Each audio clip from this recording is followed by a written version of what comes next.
¿Podría Israel enfrentarse directamente a la administración Trump?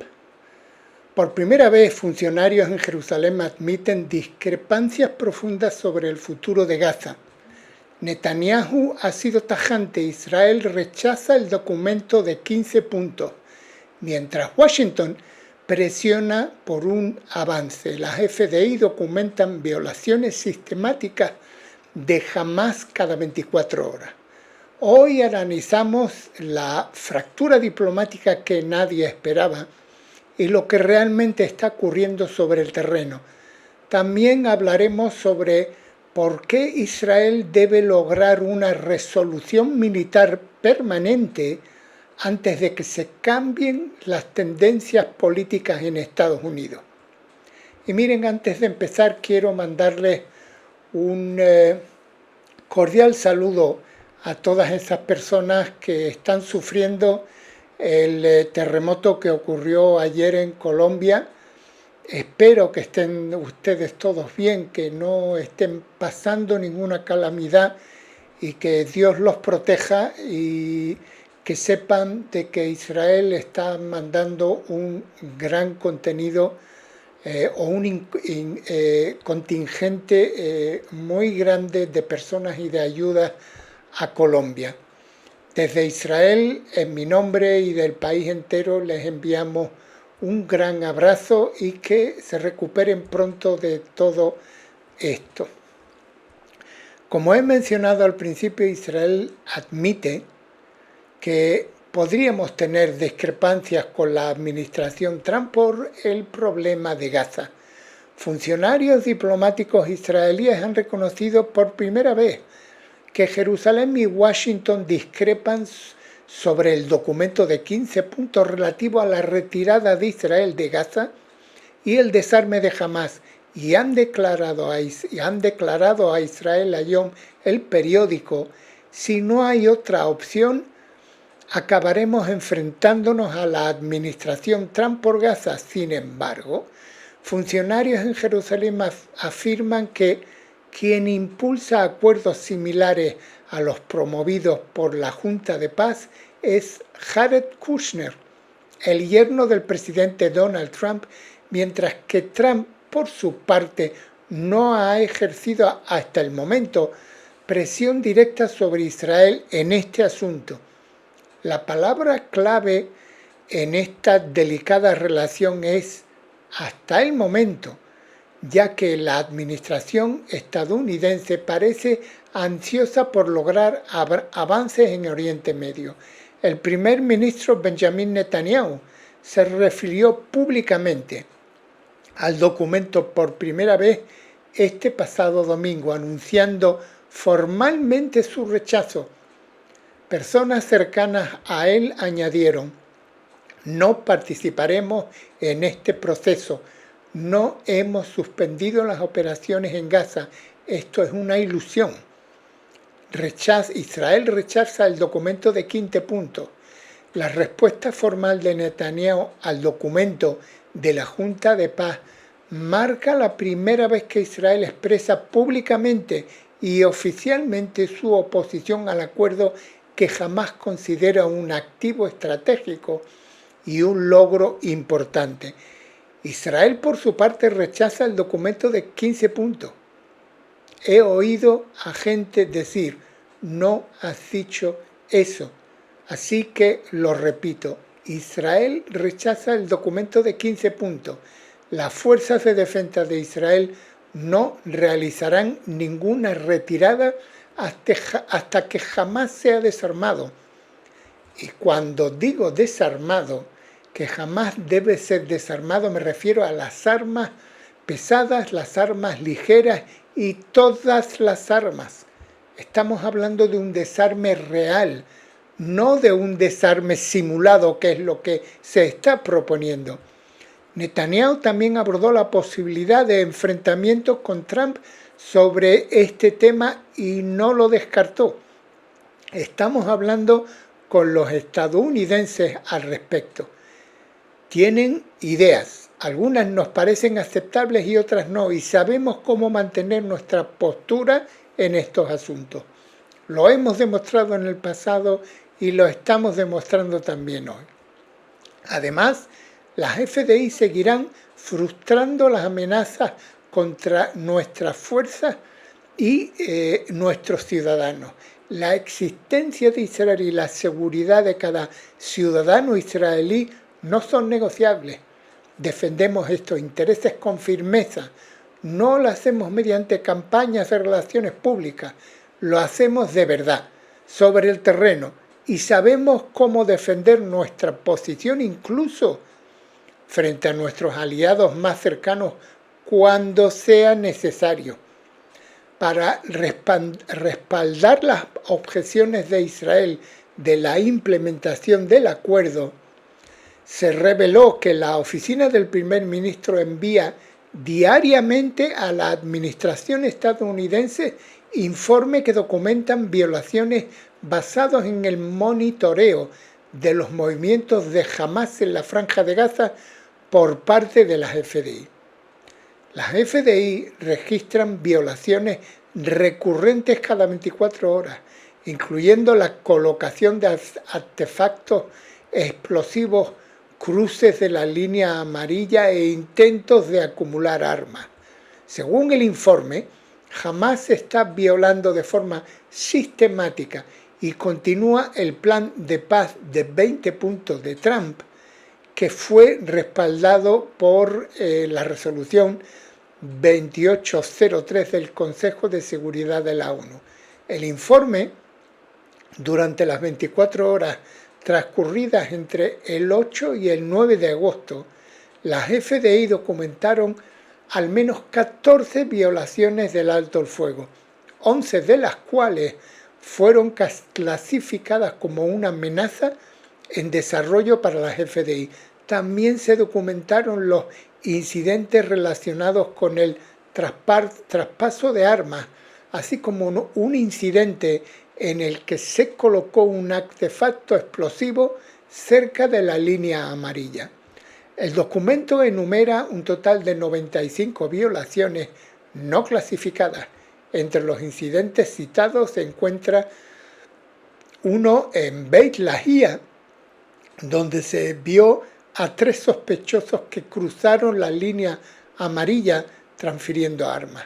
En Jan Yunes se documentó que 2 sospechosos cruzaron la línea amarilla en dirección a las FDI, mientras que en Deir el-Balah se vio a un sospechoso cruzando la línea amarilla y cavando en el suelo.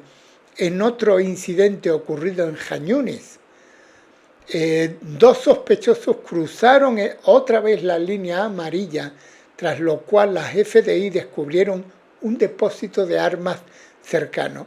En este momento del día, tropas de la FDI identifican un artefacto explosivo colocado recientemente en la zona verde, cerca de la línea amarilla.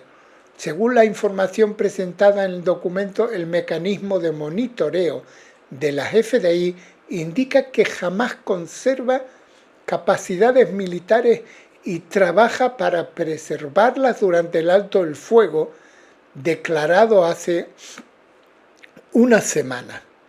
Estos esfuerzos incluyen mantener la posesión de armas y traficarlas, rehabilitar la infraestructura militar, reclutar y entrenar, realizar actividades armadas, recopilar inteligencia y preparar artefactos explosivos. El informe del documento, el informe documenta diariamente 14 incidentes ocurridos en solo un periodo de 24 horas, la gran mayoría de los cuales fueron clasificados como amenazas en desarrollo por las fuerzas de la FDI. Miren, este documento de 15 puntos, desde mi punto de vista, no creo que Israel vaya a aceptar incluso un punto. Pero es cuestión de ver cómo se va desarrollando. El único problema que existe aquí es que hay mucha presión por parte de Estados Unidos y ahora les quiero hablar sobre este tema. Aquí existe un plazo límite de Washington. ¿Por qué Israel debe lograr una resolución militar permanente antes de que cambien las tendencias políticas en Estados Unidos? Que es algo que Israel tiene que tener en cuenta y actuar muy rápido en estos momentos. Los escépticos suelen argumentar que la victoria total es imposible porque ningún ejército puede destruir una ideología con balas. Este argumento confunde una mentalidad política con una maquinaria de guerra organizada. La fuerza militar no puede borrar, por supuesto, una creencia abstracta de la mente humana, ni necesita hacerlo. El verdadero objetivo de la acción militar es mucho más práctico, es privar al enemigo de su capacidad física para librar la guerra. La victoria decisiva implica destruir sistemáticamente formaciones organizadas a nivel de batallón, arrasar las fábricas de armas, eliminar los centros de mando y cortar las rutas de suministro.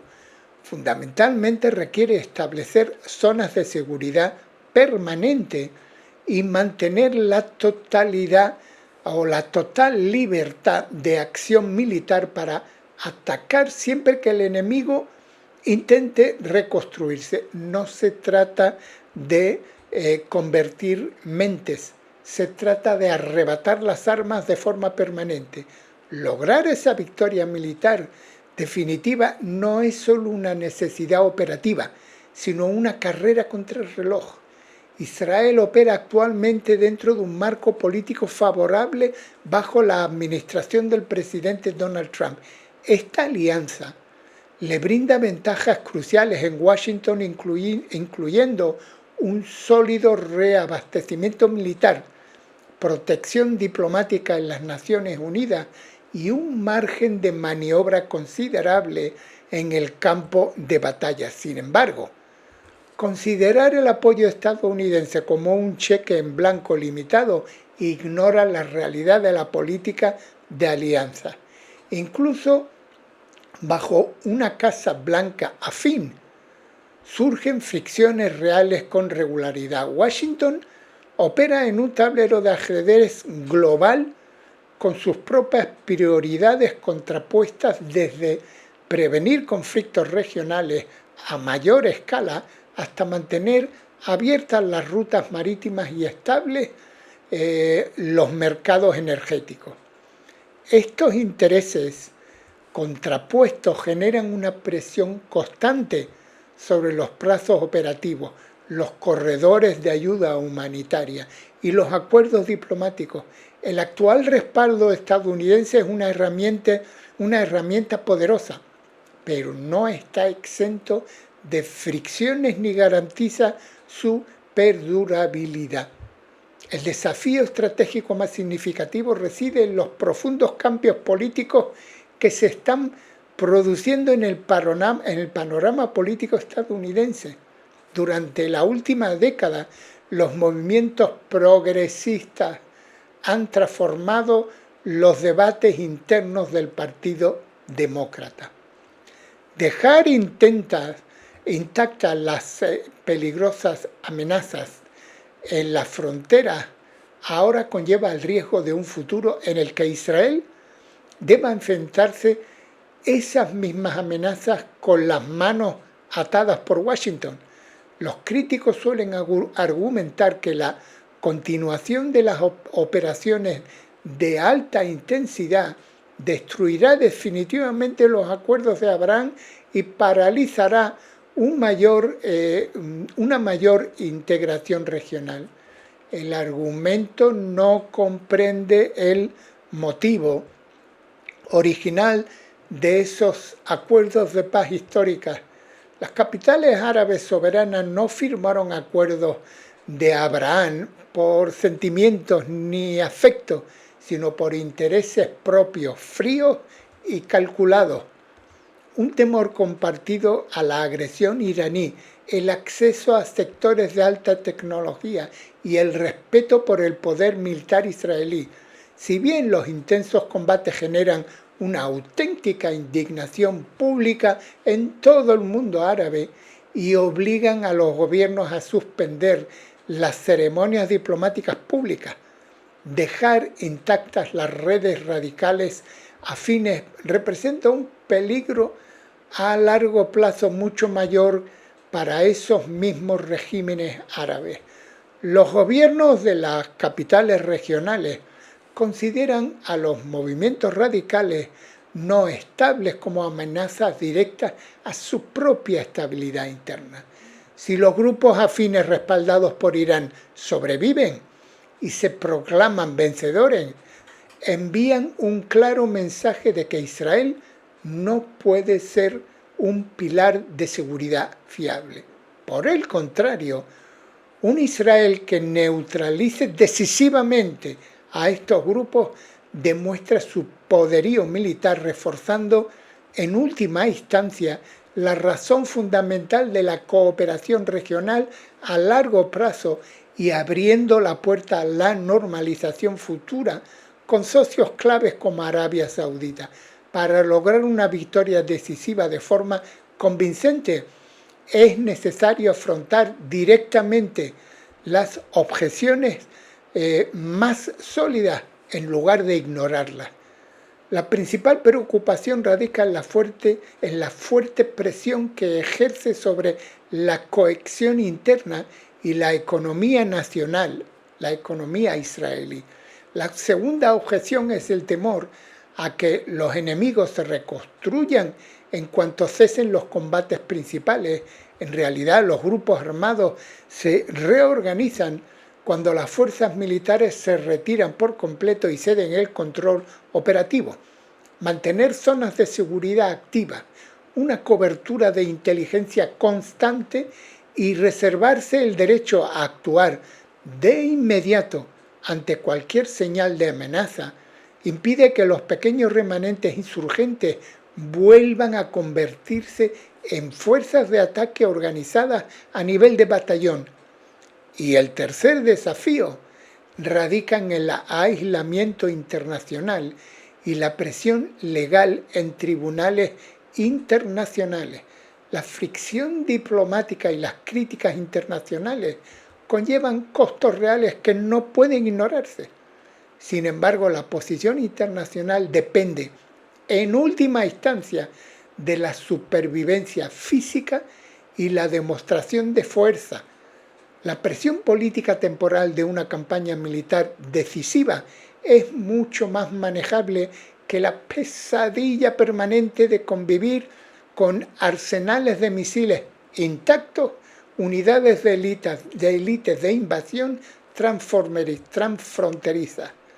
Finalmente, está la cuestión del enfoque estratégico y los recursos. Invertir enormes recursos nacionales en la guerra convencional deja menos recursos para la diplomacia o el desarrollo tecnológico. Sin embargo, las herramientas de alta tecnología y los canales diplomáticos son inútiles si las fronteras físicas pueden ser invadidas por fuerzas enemigas. La seguridad física básica es el fundamento indispensable del que dependen todos o todas las demás capacidades nacionales. Estas incertidumbres no debilitan el argumento a favor de una acción decisiva, al contrario, lo hacen urgente. Israel tiene una gran oportunidad clara y con plazos definidos para establecer un estándar operativo firme para el éxito. El desmantelamiento total de las formaciones organizadas hostiles en sus fronteras, la creación de perímetros de seguridad efectivos y la consolidación de derechos de intervención activa permanente. No completar esta tarea mientras la actual ventana estratégica permanece abierta deja un legado peligroso. Significa dejar ejércitos capaces y hostiles a las puertas de un futuro en el que obtener apoyo diplomático en Washington será mucho más difícil y la libertad operativa estará severamente restringida. La sensatez estratégica exige terminar el trabajo en el campo de batalla antes de que se agote el tiempo político en Washington. Me pareció muy interesante traer este artículo para que vean ustedes dónde está situada en Israel en el tiempo político que le queda, porque en otros 2 años esas oportunidades que se están obteniendo hoy, incluso con las discrepancias que hay entre Washington y Jerusalén, pero existen ese apoyo por parte de Washington. Por consiguiente, debemos terminar todos los objetivos que se nos han marcado antes de que acabe el tiempo en que Donald Trump estará como presidente de Estados Unidos. Es todo por el día de hoy. Soy Marcos Barchilón, les hablo desde Israel, les envío un muy cordial saludo.